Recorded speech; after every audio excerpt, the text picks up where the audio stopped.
Bismillahirrahmanirrahim. Assalamualaikum warahmatullahi wabarakatuh. Alhamdulillahirabbil alamin wa bihi nasta'inu ala umuri dunya waddin. Wassalatu wassalamu ala asrofil anbiya'i wal mursalin wa ala alihi wa ashabihi wa man tabi'ahum bi ihsan ila yaumiddin. Amma ba'du. Puji syukur kita panjatkan kehadirat Allah Subhanahu wa taala. Hari ini kita masih istiqomah untuk mengkaji, untuk mendalami dan untuk mengimplementasikan ajaran Islam, dan melalui kajian yang diselenggarakan oleh Majelis Tarjih. Tema hari ini adalah I'tiqad Muhammadiyah tentang hari kiamat dan Imam Mahdi. Berangkat dari suatu pertanyaan dari jamaah, yaitu Lukman Amiruddin Syarif pada 1 Februari tahun 2008 yang bertanya, Assalamualaikum warahmatullahi wabarakatuh. Izin saya seorang kader muda Muhammadiyah memohon fatwa kepada Majelis Tarjih dan Tajdid Pimpinan Pusat Muhammadiyah berkenaan dengan perkara-perkara berikut.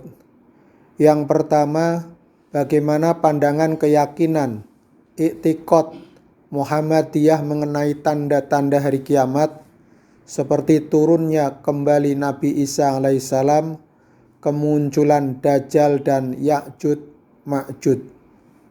Yang kedua, bagaimana i'tiqad Muhammadiyah mengenai Imam Mahdi yang akan muncul bersamaan dengan turunnya Nabi Isa alaihissalam. Demikian, mohon kiranya Majelis Tarjih dan Tajdid berkenan menjawab. Wassalamualaikum warahmatullahi wabarakatuh. Hasil ini adalah jawaban dari Majelis Tarjih dan Tajdid Pimpinan Pusat Muhammadiyah yang disidangkan pada Jumat 23 Muharram 1429 Hijriah, 1 Februari 2008 dan 9 Rabiul Awal 1430 Hijriah, 6 Maret 2009. Jadi ini sidang 2 kali pada bulan Februari dan bulan Maret dari tahun 2008 dan 2009. Jawaban Majelis Tarjih yang pertama, sehubungan dengan pertanyaan nomor 1, yaitu tentang tanda-tanda hari kiamat. Kalau tanda-tanda itu diterangkan oleh dalil-dalil Al-Quran dan hadis yang mutawatir, maka Muhammadiyah meyakininya karena sesuai dengan manhaj yang dipegang Muhammadiyah menyangkut soal i'tiqad, keyakinan, dalilnya harus mutawatir. Turunnya Nabi Isa alaihissalam pada hari akhir tidak diterangkan oleh Al-Quran, dan juga oleh hadis-hadis yang mutawatir, tetapi oleh hadis sahih saja. Di dalam Al-Quran surat Ali Imran ayat 55, Allah Subhanahu wa taala berfirman, A'udzubillahi minasyaitonirrajim. Bismillahirrahmanirrahim. Idz qala Allahu ya Isa inni mutawaffiyaka wa rafi'uka ilayya wa mutahhiruka minal ladina kafaru wa ja'ilu ladina tabi'unka fawqal ladina kafaru ila yaumil qiyamati summa ila marji'ukum fahkumu bainakum fima kuntum fihi takhtalifun. Yang artinya, ingatlah ketika Allah berfirman, hai Isa, sesungguhnya aku akan menyampaikan kamu kepada akhir ajalmu dan mengangkat kamu kepadaku. Surat Ali Imran 55. Sehubungan dengan ayat ini, sebagian mufasir, para ulama berpendapat dengan menakwilkan ayat tersebut dengan apa yang diistilahkan mereka dengan takdim akhir, yaitu mendahulukan dan mengemudiankan. Diberikan arti sebagai berikut. Inni rafi'aka ilayya wa mutahhiruka minal ladina kafaru wa mutawaffika ba'da an tanzila minas samai ay annahu rafa'ahu ilas samai hayyan bi jismihi wa ruhihi wa sayanzalu fi akhiriz zamani fayahkumu bisari'atil islami summa yumituhullah. Artinya sesungguhnya aku Allah mengangkatmu kepadaku, mensucikanmu dari tipu daya orang-orang kafir, dan aku mewafatkan kamu sesudah kamu turun dari langit. Artinya bahwasanya Allah mengangkatnya ke langit dalam keadaan hidup, jasad dan ruhnya, dan kelak ia akan turun pada akhir zaman, lalu dia menghukum dengan syariat Islam, kemudian Allah mematikannya. Jamaah yang berbahagia, pendapat ini untuk menampung sejumlah hadis sahih yang mengatakan bahwa Isa alaihissalam akan turun ke bumi pada akhir zaman, sekalipun hadis-hadis itu tidak sampai kepada derajat mutawatir. Jamaah yang berbahagia, mutawatir itu adalah hadis riwayat yang nyambung dari Nabi sampai kepada perawi akhir, dan tidak ada sedikit pun atau salah satu pun yang ingkar atau yang berbohong. Jadi Al-Quran itu diriwayatkan secara mutawatir, itu tidak ada kebohongan di dalamnya. Ini di dalam ilmu hadis yang dijelaskan. Adapun sebagian mufasir atau ulama yang lain berpendapat bahwa yang dimaksud dengan perkataan tawaffa, diwafatkan, adalah al-amatahul adiyah. Amatatul adiyah, yang artinya kematian fisik atau biasa, matinya seperti kita sakit atau karena alasan sesuatu ya. Sedangkan rafa'ul ruhi wal makanati lal makana kama qala ta'ala fi sa'ni Idris alaihissalam wa rafa'nahu makanan alian. Ini yang artinya pengangkatan ruh Isa alaihissalam dan kedudukannya bukan tempat dalam arti fisik, sebagaimana firman Allah subhanahu wa ta'ala mengenai keadaan Nabi Idris alaihissalam, dan telah kami angkat dia Idris dalam keadaan yang tinggi mulia. Dalam masalah Isa alaihissalam, Muhammadiyah condong kepada pendapat yang kedua dan memandang tidak perlu adanya takdim dan takhir, karena tidak ada kerumitan dalam memahami ayat 55 surat Ali Imran di atas dengan meminjam ucapan pengarang tafsir Al-Manar Muhammad Abduh.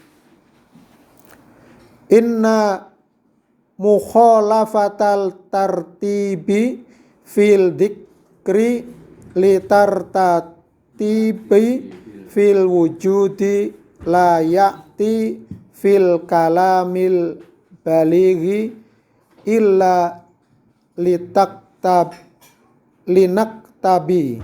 linaktati wala naktat hada litaqdimi tuwaffi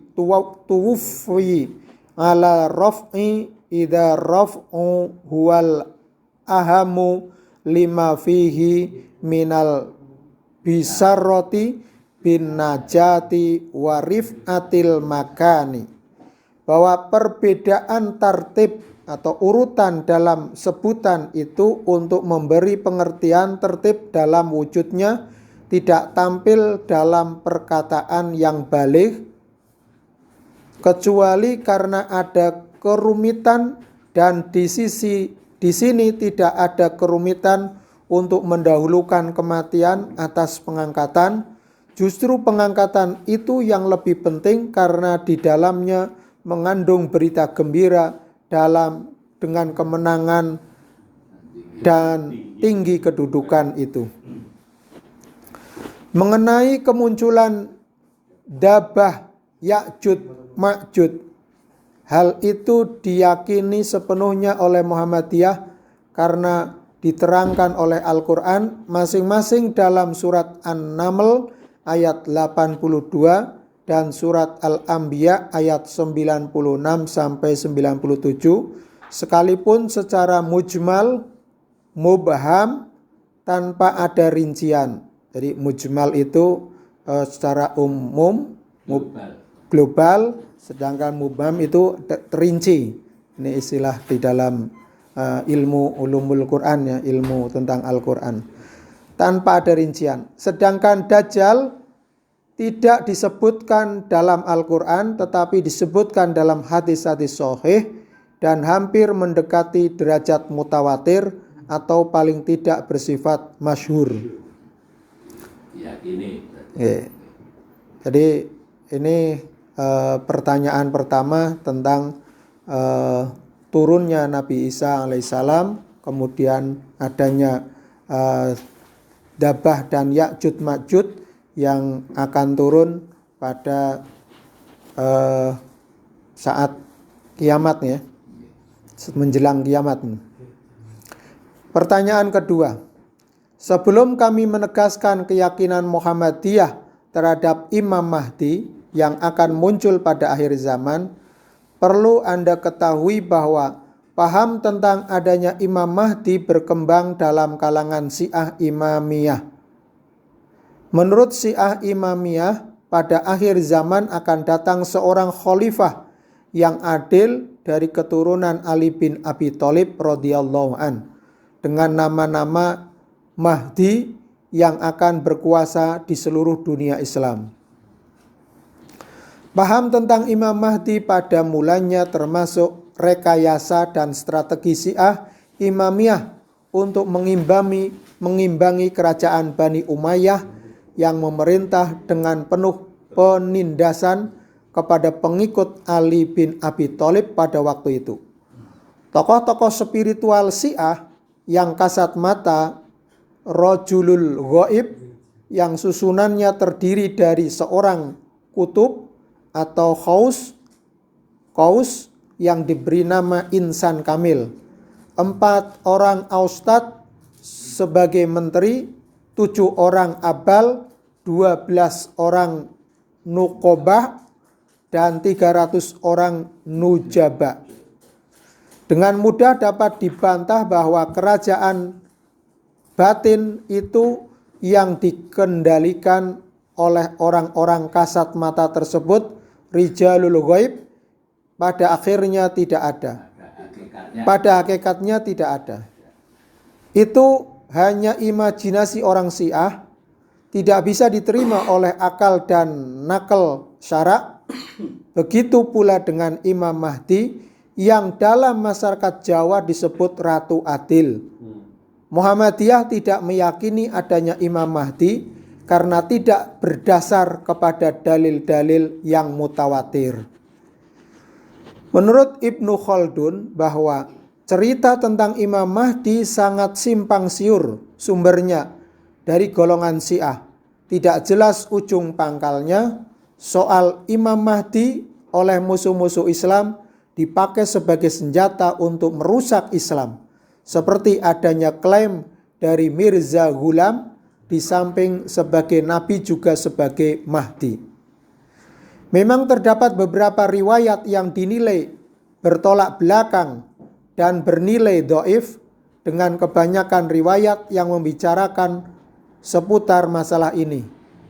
Riwayat-riwayat yang lemah dan bertolak belakang dengan riwayat-riwayat yang kuat itu diantaranya ngan Su'bana qala Rasulullah sallallahu alaihi wasallam idza ra'aitumur rayati sudi qad ja'at min qabli khurasana fa'tuha fa inna fiha Khalifatullahil Mahdi, rawahu Ahmad. Artinya diriwayatkan dari Thauban, ia berkata, Rasulullah SAW bersabda, apabila kalian melihat panji-panji hitam datang dari Khurasan, maka datangilah meskipun dengan merangkak di atas es, karena di dalamnya ada Khalifah Allah, yaitu Al-Mahdi. Hadis riwayat Ahmad. Dalam sanad riwayat ini terdapat Ali bin Zaid yang dinilai oleh ulama kritikus hadis sebagai dhaif.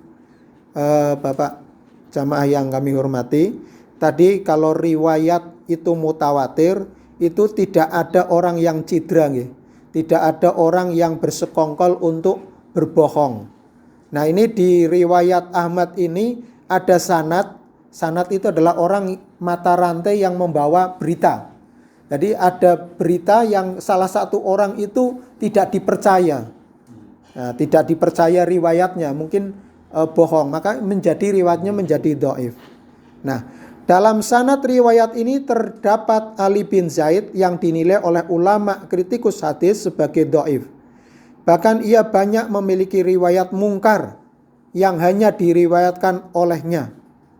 Jadi keseluruhan periwayatannya tidak bisa dijadikan argumen.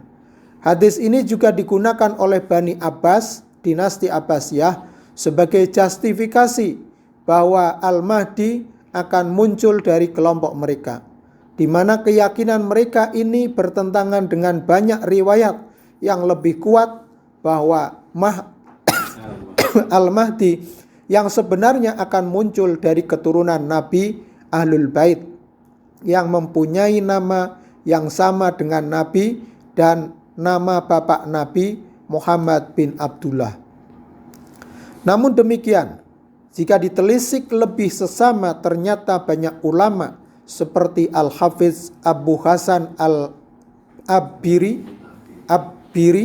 dan Imam As-Sawqani dan juga Ibnu Taimiyah dan muridnya Ibnu Qayyim Al-Jauziyah berpendapat bahwa hadis-hadis yang membicarakan tema ini memang mayoritas derajatnya ahad. Tetapi jika ditinjau secara menyeluruh akan ditemukan kandungan satu hadis mendukung hadis lain. Baik kandungan khusus seperti hadis yang menceritakan ciri-ciri fisik Al-Mahdi maupun kandungan umum. Terkadang ada hadis yang membicarakan asal usulnya maupun kandungan umum. Terkadang ada hadis yang membicarakan asal mulanya, asal usulnya Al-Mahdi dari keturunan Nabi Sallallahu Alaihi Wasallam.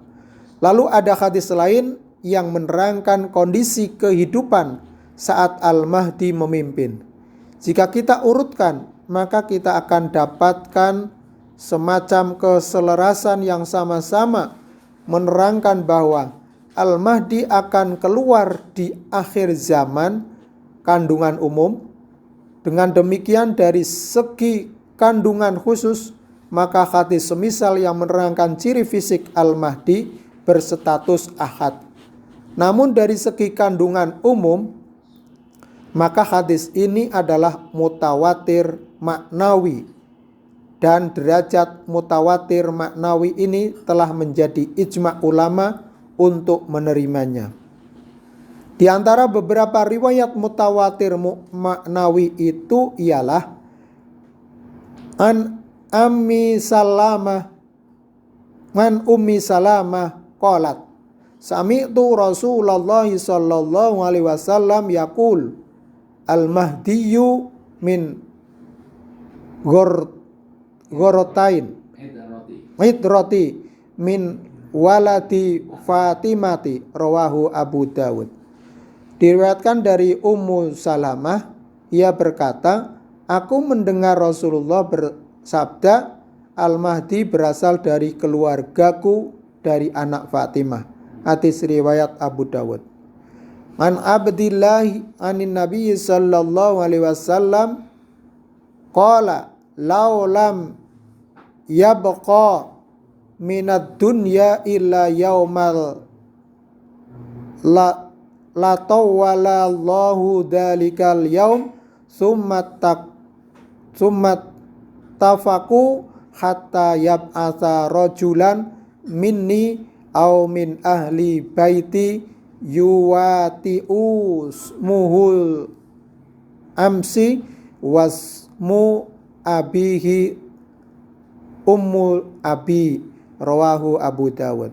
Diriwayatkan dari Abdullah dari Nabi Shallallahu Alaihi Wasallam, beliau bersabda, seandainya dunia hanya tinggal sehari, Allah pasti akan memanjangkan hari itu sampai Allah mengutus seorang laki-laki dariku dan dari keluargaku yang namanya sama dengan namaku dan nama ayahnya sama dengan nama ayahku, anak ayahku. Hadis riwayat Abu Dawud. Imam As-Syaukani berpendapat hadis-hadis mengenai kedatangan Al-Mahdi Muntadhar yang bisa diteliti sebanyak 50. Di antaranya ada sahih, hasan, dan dhaif. Riwayat-riwayat ini mutawatir tanpa ada keraguan dari at-taudih fi tawatur wa ma jaa fi al-mahdi al-muntadhar wa ad-dajjal wa al-masih oleh Imam Syaukani. Berdasarkan keterangan di atas, kami Majelis Tarjih berpendapat bahwa keyakinan terhadap Al-Mahdi merupakan bagian dari keyakinan terhadap hal-hal gaib adalah benar menurut hadis-hadis mutawatir maknawi. Akan tetapi terkait dengan fenomena munculnya klaim-klaim dari pihak-pihak tertentu yang mengaku sebagai Al-Mahdi, maka kami menyarankan agar umat Islam berhati-hati dan tidak mudah percaya pada klaim-klaim seperti tersebut di atas yang tidak jelas keterangannya atau kebenarannya. Umat Islam hendaknya bersikap kritis dan terus mengkaji persoalan-persoalan seperti ini melalui sumber-sumber yang jelas, yaitu Al-Quran dan As-Sunnah. Terima kasih. Wassalamualaikum warahmatullahi wabarakatuh. Selanjutnya waktu kami kembalikan kepada Pak Aliuddin. Adalah sekarang keyakinan kita di Muhammadiyah bagaimana Al-Mahdi, bagaimana tanda-tanda kiamat. Yang umum percaya turunnya Nabi Isa, nanti turunnya Nabi Isa. Ternyata di sini dijelaskan bahwa kematian Isa adalah kematian yang biasa. Kematian yang biasa, tidak diangkat jasad dan rohnya ke langit yang nanti turunkan lagi. Jadi kematian yang biasa berarti tidak turun lagi nanti. Kemudian Ya'juj dan Ma'juj juga sudah kita pahami. Monggo barangkali ada yang bertanya, memberi masukan ataupun menambah wawasan kita dalam persoalan ini, waktunya dipersilakan. Dan monggo tidak harus